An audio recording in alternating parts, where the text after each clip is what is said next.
Hi guys, welcome back to my channel 15 minutes for English. काफी time बाद guys class 11 के important questions का video बना रहे हैं। We are not afraid to die first chapter का हम बना चुके हैं, a portrait of a lady. Continuous सारे चैप्टर्स के इंपॉर्टेंट क्वेश्चंस आपके सामने आ जाएंगे। चलिए स्टार्ट करते हैं। We are not afraid to die guys, अगर आप लोगों ने चैप्टर नहीं देखा है, समरी नहीं पता है, उसके कैरेक्टर्स नहीं पता है, तो आप ऊपर जाके कार्ड्स में क्लिक करके यहाँ से वो चैप्टर देख लीजिए पहले, देन उसके बाद ये क्वेश्चन आंसर्स कंप्लीट करिएगा। देन आपका चैप्टर जो है वो एक तरीके से कंप्लीट हो जाएगा। चलिए स्टार्ट करते हैं। Whom did the narrator and his family want to duplicate and why? मतलब नरेटर जो है और उनकी फैमिली क्या डुप्लीकेट करना चाहते हैं, क्या रिपीट करना चाहते हैं। The narrator loved adventures, narrator जो है उनको एडवेंचर्स पसंद है। He had an ambitious plan, उनका जो प्लान है एक एम्बिशियस प्लान है। ही dreamed he dreamt to duplicate the round the world voyage made 200 years earlier by Captain James Cook। यानी वो एक समुद्री यात्रा, ओके, वो एक का मतलब यही है, करना चाहते हैं जो किसने करी थी 200 ईयर्स पहले, किसने, कैप्टन जेम्स कुक ने करी थी, उसको वो रिपीट करना चाहते हैं। कैप्टन कुक डिस्कवर्ड ऑस्ट्रेलिया, उन्होंने क्या करा था, कैप्टन कुक ने डिस्कवर्ड किया था Australia. So the narrator set sail from Plymouth in England in July 1976 on 1,05,000 kilometre journey. Okay, narrator ने भी सेट सेल मतलब स्टार्ट कहां से करा, प्लायमाउथ से करा जो इंग्लैंड में है, और 1,05,000 किलोमीटर की उनकी ये जर्नी है जो 1976 में हुई है। His wife and two children also accompanied him, उनकी जो वाइफ थी नरेटर की वो, और उनके जो दोनों बच्चे थे वो भी उनके साथ गए हैं। चलिए स्टार्ट करते हैं। Second question, how did they pass the first leg of their journey. जो फर्स्ट स्टार्ट था उनका जो लेग था, डिवाइडेड था कई लेग्स में, यानी एक पार्ट, दो पार्ट, तीन पार्ट में डिवाइड थी उनकी जर्नी। तो फर्स्ट पार्ट जो था, फर्स्ट लेग जो था वो कैसा गया उसमें पूछा गया है। Everything went well in the first leg of their journey. It passed pleasantly as they sailed down the west coast of Africa to Cape Town। जो पहला लेग था वो आराम से गया, कोई प्रॉब्लम नहीं। जो पहला लेग था वो कहाँ से, वेस्ट कोस्ट ऑफ अफ्रीका से केप टाउन पे उनको यहाँ जाना था। But the trouble started when they left Cape Town. Okay, जैसे उन्होंने केप टाउन छोड़ा तब थोड़ी सी प्रॉब्लम्स होना स्टार्ट हुई।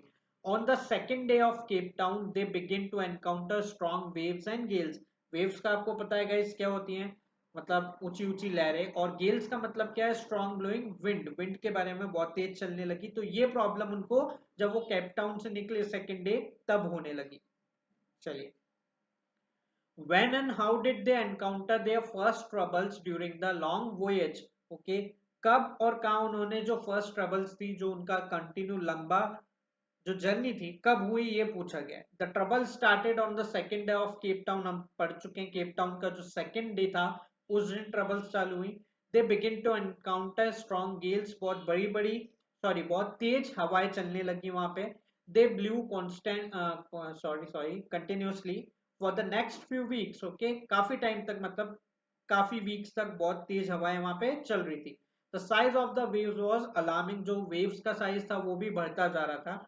दे were as high as the main mast, जो मेन मास्ट होता है शिप का, वहां तक की साइज की क्या थी गाइस, वेव्स थी। They expected that the weather will improve on the new year's eve but the weather change to the worse. उन लोगों ने एक्सपेक्ट किया था कि जो वेदर है वो न्यू ईयर के डे जो है उस दिन पे सही हो जाएगा, लेकिन वो और खराब हो गया। चलिए क्वेश्चन नंबर 4 देखते हैं। What were the first indications of the disaster that struck them on January 2nd? जैसे गाइस ये डेज हैं, जनवरी 2nd, जनवरी 3rd, जनवरी 4th, जनवरी 5th, इन पे भी क्वेश्चन आ सकता है कि इन डेज पे क्या हुआ था, तो हम यहाँ से वो आंसर लिख सकते हैं। चलिए, the first indications of the disaster came at about 6 PM, 6 PM के टाइम पे फर्स्ट डिजास्टर आया था। देखते हैं क्या। On January second, January second को द विंड ड्रॉप्ड, विंड क्या हुई, ड्रॉप हो गई, and the silence was all around, एकदम से शांति हो गई पूरे ओशन में। The sky turns dark, grey colour का, डार्क कलर का हो रहा है स्काई, कलर चेंज हो रहा है। देन केम अ रॉर, देन एक रॉर की आवाज आती है। A huge wave came roaring towards the ship, एक ह्यूज बड़ी सारी वेव्स आवाज करते हुए शिप की तरफ आई। These were the indications of the coming disaster। तो ये क्या था, ये शो कर रहा है कि एक डिजास्टर उनकी तरफ आने वाला है। चलिए, What precautions did the narrator captain take when huge waves struck the boat on January 2nd? January 2nd को जब huge waves आके टकरा रही थी शिप से, तो कैप्टन जो थे, हमारे नरेटर जो थे, उन्होंने क्या प्रिकॉशंस ली, देखते हैं। First, the narrator and all decided to slow down the boat. उन्होंने बोट जो है उसकी स्पीड स्लो कर दी। The strong jib was dropped. आप लोगों ने देखा होगा विंड को कंट्रोल करने के लिए जिब यानी एक कर्टेन टाइप कुछ लगा हुआ होता है किसमें, शिप में, उसको ड्रॉप कर दिया गया। हैवी मोरिंग रोप्स वर लूप्ड। आप लोगों ने देखी होंगी रोप्स जिनसे शिप को बांधा जाता है, ओके, डेक पे, तो वो वापस लूप कर दी गई, लगाई गई। They went through their life raft drill. जो उन्होंने राफ्टिंग ड्रिल सीखी थी उन्होंने वो स्टार्ट करी। दे अटैच लाइफ लाइन्स लगा दी गई। Oil skins and life jackets were don. Oil skins पहन लिए गए, लाइफ जैकेट्स पहन ली गई। Larry and Hub were continuously pumping water out. Larry और हब, अगर किसी को नहीं पता है ये दोनों कौन है, ये दोनों क्रूमैन है जो नरेटर के साथ में आए हैं बोट पे जो ड्रिल्स होती हैं इस वेदर को एनकाउंटर करने के लिए, उनमें हेल्प करने आए हैं। तो ये क्रू मैन है जो बोट का ध्यान रखेंगे और इन लोगों का ध्यान रखेंगे। वो क्या कर रहे हैं, वाटर जो आ रहा है बार बार शिप पे उसको कंटिन्यूसली पंप आउट कर रहे हैं, बाहर निकाल रहे हैं। तो ये इंपॉर्टेंट है क्वेश्चन। प्रिकॉशंस क्या क्या ली थी नरेटर ने, क्वेश्चन ये रिपीट हुआ है 2011, 2013, 15 में भी पूछा गया है। चलिए, how did the narrator hurt himself on January 2nd? जनवरी 2nd को नरेटर के लग चुकी थी, वो कैसे लगी थी हमें वो बताना है। वेव वॉकर वॉज कैप्साइजिंग, मतलब डूब रहा है, सिंक हो रहा है। हर मास्ट हैड फॉलन, उनका जो उसका जो शिप का जो मास्ट है वो गिर रहा है। Huge waves struck the boat, काफी जो ह्यूज वेव्स हैं वो बोट को टक्कर मार रही है। The narrator grab the guard rails, ऐसी जो रेलिंग लगी हुई है जिनको पकड़ के वो आगे बढ़ने की कोशिश कर रहे हैं। He sailed through air into wave walkers main boom. Main जो एरिया है वो एकदम से उछल के पानी की वजह से जो नरेटर है वहां आके गिरते हैं। Waves tossed him around the deck like a rag doll. जो डेक है, मेन एरिया है जो शिप का, वहां पे वेव्स की वजह से वो इधर उधर ऐसे जा रहे हैं जैसे कोई डॉल उछल रही है। हिज लेफ्ट रिब्स क्रैक, उनके जो लेफ्ट साइड के जो रिब्स हैं वो क्रैक हो चुके हैं। And his mouth was filled with blood and broken teeth, उनके जो दांत हैं वो टूट चुके हैं और मुंह में जो खून ही खून है, तो मुंह में जो मुंह है उनका, माउथ है वो ब्रोकन टीथ्स और ब्लड से भरा हुआ है। समझ में आया गाइस? ये क्वेश्चन भी इंपॉर्टेंट है क्योंकि नरेटर की कंडीशन के बारे में पूछ सकते हैं जनवरी 2nd को। Who were Larry and Herb, what role did they play? Larry और हर्ब कौन थे और उनका क्या रोल था, इंपॉर्टेंट क्वेश्चन है। Narrator employed two crewmen narrator ने रखे थे। They were Larry Wiggle and Swiss Herb Sizzler. Okay, दोनों के नाम इंपॉर्टेंट है, याद रख लीजिए। लैरी भी याद रख सकते हैं और हर्ब भी याद रख सकते हैं, इतना भी काफी है। They were to help them to take one of the world roughest seas, जिस सी में है ये है one of the roughest seas, उसको टेक डाउन करने के लिए, वहां पे उसमें हेल्प करने के लिए ये लोग आए हैं। Larry and Herb did their job quite well, उन्होंने अपना काम बहुत अच्छे से करा। They continued pumping water out of the boat when waves hit Wave Walker, उनका काम था फटाफट से वाटर पंप करना, बोट से निकालना, और उन्होंने ये काम काफी अच्छे से किया जब वेव वॉकर को वेव्स हिट कर रही थी। वेव वॉकर किसका नाम है गाइस? इनकी बोट का नेम है। ओके, चलिए क्वेश्चन नंबर 8 देखते हैं। How did Sue hurt herself and how did she bear the injury? Sue कौन है गाइस? ये नरेटर की डॉटर है। ओके, उनके बारे में बात करी गई, उनको कैसे लगी थी और कैसे उन्होंने ये इंजरी बेयर करी, सहन करी थी, वो देखते हैं। The narrator crawled into the children's cabin. Narrator यहाँ पे जब उनके लग जाती है तब वो बच्चों को देखने के लिए क्रॉल करते करते यानी रेंगते हुए उनके कैबिन की तरफ जाते हैं to find out if they were safe, कि वो सेफ हैं कि नहीं है। Sue told him that her head was hurt a bit. तो सू ने उनको बताया कि मेरा हेड जो है उस पे लगी है थोड़ी सी। He saw a big bump over her eyes, तो उसकी जो आई थी उनके ऊपर उन्होंने यहाँ पे बम, ओके, देखा। यार हमारी जब लग जाती है तो होता है आप लोगों के बम निकल आ जाता है यहाँ पे, वैसी बात है। शूज हैड एट सोलन, उनका जो हेड है वो स्वेलिंग आ चुकी थी उसमें। She showed a deep cut in her arm, उनकी आर्म में एक डीप कट था, उन्होंने वो दिखाया। But she didn't want to worry them when they were trying to save them all, but वो अपने पेरेंट्स को यहाँ पे परेशान नहीं करना चाहती थी, इसलिए वो बोलती है कि मैं ठीक हूं। तो तो ये सेकंड जो लाइन है, सेकंड जो पार्ट है उसका आंसर है। इसलिए वो यहाँ पे अश्योर करती हैं अपने पेरेंट्स को कि मैं ठीक हूँ, ऐसा ज्यादा कुछ मुझे नहीं हुआ है, क्योंकि वो देख रही थी कि उनके जो पेरेंट्स हैं वो सबको सेव करने की, बचाने की कोशिश कर रहे हैं।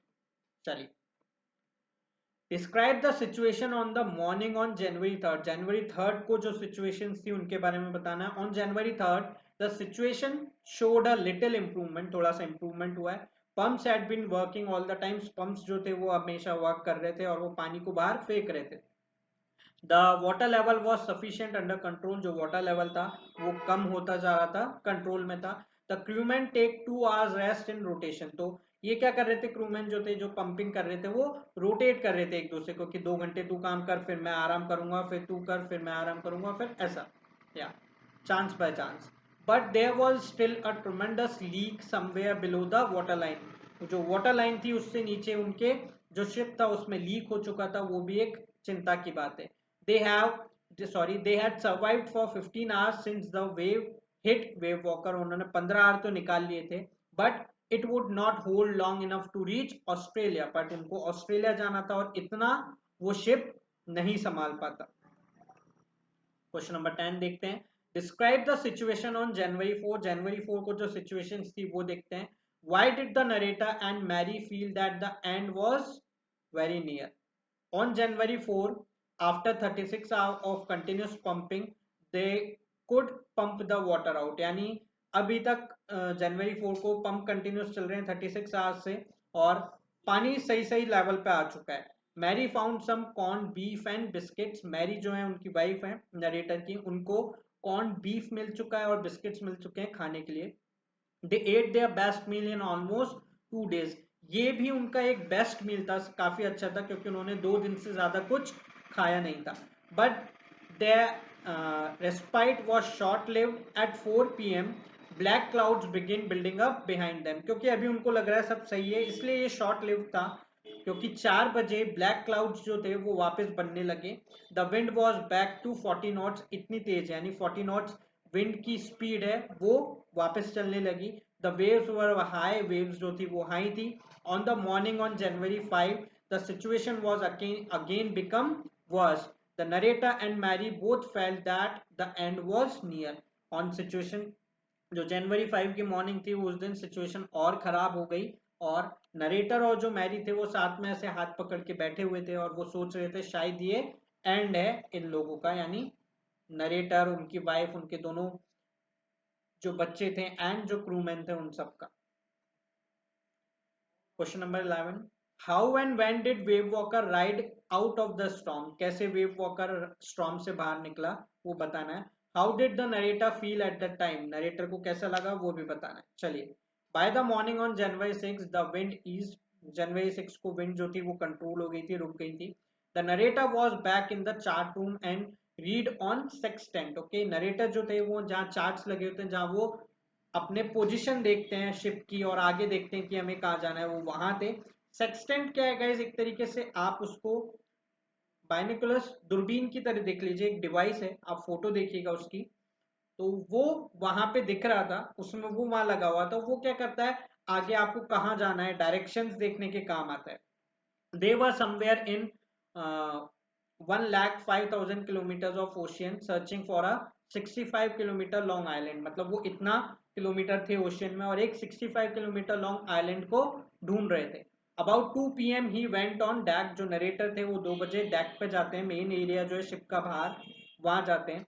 He asked Larry to steer a course of 185 degrees, तो वो क्या कहते हैं लैरी को, बोलते हैं कि 185 डिग्री पे राउंड करो, मोड़ो शिप को। If they were lucky they could expect to see the island at about 5 PM। Okay, उनको डायरेक्शन दिया लैरी को कितना चलो, और वो यहाँ पे बोलते हैं अगर हम लकी हुए तो 5 बजे तक हमें शायद यहाँ पे आइलैंड मिल जाए। Then he went below and dozed off, then वो नीचे जाते हैं और सो जाते हैं। When he woke up at 6 PM he knew they must have missed the island, जब वो 6 बजे उठते हैं तो वो बाहर नहीं जाते क्योंकि वो होपलेस से फील कर रहे होते हैं और उनको लगता है नरेटर को कि मैंने अब तक आइलैंड मिस कर दिया होगा क्योंकि यहाँ 6 बज रहे हैं। ओके, चलिए, why did Jonathan asked for a hug and called him the best daddy and the best captain in the world. Okay, चलिए, जॉनथन कौन है? जो बेटा है किसका? नरेटर का, उनकी बात हो रही है। The children were excited because they had seen the island before narrator. Children जो है वो यहाँ पे एक्साइटेड है, खुश हैं, क्योंकि उन्होंने नरेटर से पहले आइलैंड देख लिया है, क्योंकि वो बाहर ही खड़े थे। Jonathan asked for a hug, the narrator was surprised with that. Narrator जो है वो काफी सरप्राइज है क्योंकि जॉनथन उनसे हक मांग रहा है। His son declared that he was the best daddy in the world and the best captain। यहाँ पे उनका जो बेटा है वो उनको अप्रिशिएट कर रहा है अपने डैडी को कि आप बहुत अच्छे डैडी हैं और बहुत अच्छे कैप्टन भी हैं। But the narrator replied that he failed today. But narrator को क्या लग रहा है, क्योंकि वो आगे शायद नहीं बचे, तो वो उनको रिप्लाई करता है ये आज की बात नहीं है, मैं अच्छा साबित नहीं हुआ, आई फेल टुडे, मैं हार चुका हूँ। Suddenly the children shouted that the island was in front of them and it was a big as a battleship। यहाँ पे जब फिर जो बच्चे हैं वो चिल्लाते हैं आइलैंड आ गया है पापा, आइलैंड हमारे सामने है और वो काफी बड़ा है। Justify the title we are not afraid to die. ये क्वेश्चन गाइज ऐसा का ऐसा नहीं तो थोड़ा सा लैंग्वेज चेंज करके आपके साथ आ सकता है, इंपॉर्टेंट क्वेश्चन है। We are not afraid to die, these were the words of Jonathan, जो उनके सन थे, किसके? नरेटर के, उनकी बात हो रही है, the son of the narrator. Like his brave father John declared that we are not afraid to die but it would be better if they die together. यहाँ पे जो ब्रेव फादर है उनके, सॉरी, ब्रेव सन ने कुछ बोला है, John ने, कि वो मरने से नहीं डरते। ओके, अगर वो साथ में है तो वो कोई भी प्रॉब्लम क्लियर कर सकते हैं, और अगर वो यहाँ पे मर जाते हैं तो भी उनको कोई प्रॉब्लम नहीं है। यहाँ पे आगे से दे रखा है, these words sum up the courage shown by the narrator, his wife, children and the crewmen. ये जो वर्ड्स हैं वो क्या कर रहे हैं? करेज शो कर रहे हैं उन सब की, कि वो साथ में है तो वो कुछ भी टैकल डाउन कर सकते हैं, उनको कोई प्रॉब्लम नहीं है। सो गाइज यहाँ पे हमारा वीडियो इंपॉर्टेंट क्वेश्चंस जो हैं वो खत्म होते हैं। We are not afraid to die, mail ID है, फोन नंबर है। फॉर मोर वीडियोस मेरे चैनल को लाइक कीजिए, सब्सक्राइब कीजिए एंड देखते रहिए 15 मिनट्स फॉर इंग्लिश। जल्दी नेक्स्ट चैप्टर के इंपॉर्टेंट क्वेश्चंस लेके आते हैं। Thank you.